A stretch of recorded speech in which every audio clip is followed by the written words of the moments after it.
Basta ba yung kabali, niya ako Yalvin Bautista ni Exploring Pampanga. For today's vlog guys, naimbitahan tayo ng Flavor of India para tikman yung roasted chicken nila. So kakaiba to guys compared dun sa mga natitikman nating mga lechong manok or yung mga roasted chicken. So mamaya tatanungin natin kung ano ba yung mga flavors na or mga ingredients na nilalagay dito sa kanilang roasted chicken. And syempre, titikman din natin to para malaman natin kung ano ba yung pagkakaiba ng lasa niya sa mga ordinary roasted chicken na natitikman natin. Kung gusto nyo mag-take out ng mga roasted chicken o mga lechon manok ni Flavor of India dito sa Barangay Santo Domingo, Angeles City, Pampanga, nasa tapat siya mismo ng Sacred Heart Medical Hospital. So lipat lang kayo ng daan. And ito na, sa side natin yung rotonda. So dito, papunta sa may SM Telebastagan, tapos dito na yung sa Angeles City kung saan makikita yung Isambang Maragol.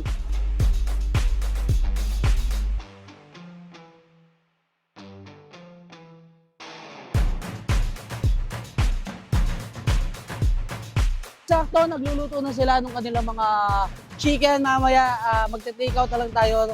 Pagdating sa bahay, doon na lang natin titigman kasi wala silang pwesto dito. Kumbaga, ano lang siya, chicken to go lang din yung mga binebenta nila dito. So excited ko ng tikman kung ano ba yung pagkakaiba ng lasa ng Indian style na roasted chicken.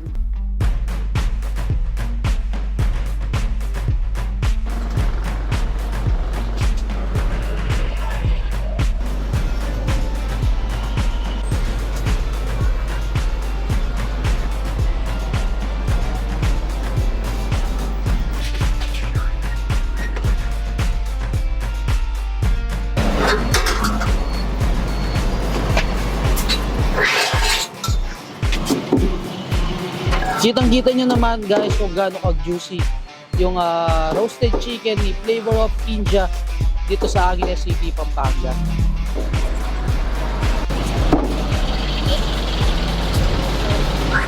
Dahil sa sobrang kaya-excited kong matikman itong roasted chicken ng Flavor of India is nag-ready na talaga ako ng kanin ko. Siyempre nilagay ko na rin dito yung special sauce nila. And meron tayong malamig na coke dito para partner dito sa kanilang roasted chicken na pinagmamalaki ng Flavor of India. So excited ko ng tikman. Actually, kaninang chinap na mismo dun sa store nila is titikman ko na guys. Napaka flavorful and syempre may konting sipa nung spicy pero hindi siya nagtatagal sa bibig. Sakong-sako lang kaya pwede rin siya sa mga kids. And yung lasa talaga is nagtatagal sa bibig mo. Yun din naman yung mga gusto ko sa mga Indian foods. Kaya talagang love na love ko rin yung mga Indian foods. So yan, tikman na natin, i-dip na natin itong ating chicken dito sa kanilang special sauce. So tikman muna natin siyang merong special sauce. Napaka-tender. Juicy. Grabe. Tsaka yung mga manok nila guys is jumbo sila. For only 280 pesos, matitikman mo na yung kakabang lasa ng mga lechong manok or yung roasted chicken.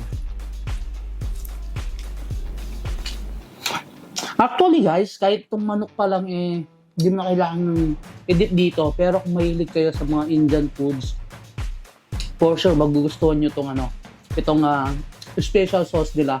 One thing kasi na effects para sa akin, yung mga Indian foods kapag natitikman mo is habang kinakain mo sila, mas lalo kang ginagana kumain dahil nga doon sa mga spices and herbs or mga ibang ingredients na nilalagay nila. So ito kanilang special sauce guys, meron siyang yogurt, garlic, onion, and other spices or Indian spices na talaga naman matitikman mo guys yung pagka-authentic special sauce ng Flavor of India. So gagawin naman natin guys, titikman natin siya ng walang special sauce.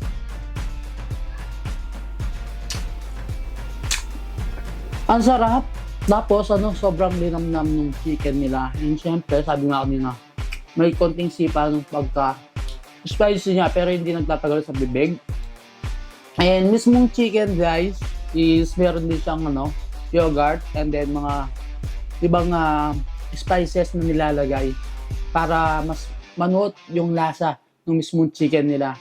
And sabi nga yung yogurt mismo is nagpapa-tender and nagpapa-juicy mismo sa chicken ni Flavor of India. Must try guys, sa Angeles lang din naman sila sa may rotonda. Tapat siya ng Sacred Heart Medical Hospital. So mapapadaan kayo doon kung pauwi kayo sa Fernando or pabalik na kayo ng Angeles City. Along MacArthur Highway lang siya guys. 280 pesos, matitikman mo na yung authentic na lasa ng mga roasted chicken ng India. Actually, masarap din siyang pampulutan. Siyempre, samahan natin ng kanin. Yung special sauce nila guys, medyo kakaiba.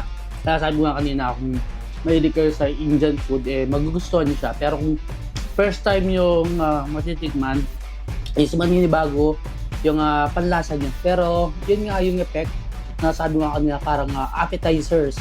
Yung mga spices and herbs na nilalagay nila sa mga foods ng Indian. Kaya nakakaganang kumain talaga. Sigurado mapaparami kayo guys. I think kung buong pamilya kayo, mabibitin pa kayo dito sa isang chicken. So much better dalawa yung orderin nyo. So kanina may nakasabay din nga tayo. Sabi niya, ilang beses na siyang mubalik-balik. Talagang pasok sa panlasa din ng mga Kapampangan. Kung may mga special occasions kayo guys, pwede rin kayo nga magpa-prepare ng mga roasted chicken ni Flavor of India. And pakiparo na lang din yung kanilang Facebook page for update or meron silang mga upcoming promos sa kanilang roasted chicken na pinagmamalaki nila. Talagang napaka-flavorful, tender, and of course yung juiciness is andun talaga. Sobrang lambot ng chicken nila and napakasarap. Sabi nga kaninang natikman ko siya dun mismo sa store nila is nagtatagal talaga yung lasa sa bibig mo. Ganun naman talaga yung effect ng mga Indian na food. So ito medyo kakaiba siya compared dun sa mga chicken or mga lechong manok na natitikman natin. So must try guys. Tikman nyo itong kanilang roasted chicken ng Flavor of India. Kaya kung may mga special occasions kayo, pwede rin kayo mag-order nito. PM nyo lang sa kanilang Facebook page. So kung gusto nyo dumaan doon sa kanilang place, wala lang siyang dine-in. So take out lang din lahat siya. Nasa Barangay Santo Domingo, Angeles City, Pampanga. In front of Sacred Heart Medical Hospital. Open naman sila 3 p.m. to 10 p.m. Yun guys, hanggang dito na lang. Don't forget to subscribe, like, comment, and click the notification bell para updated kayo sa lahat ng videos ko. Tulad nito, so talagang mapaparaming kanin mo kapag pinartner mo itong roasted chicken ng Flavor of India. So until our next vlog, it's out!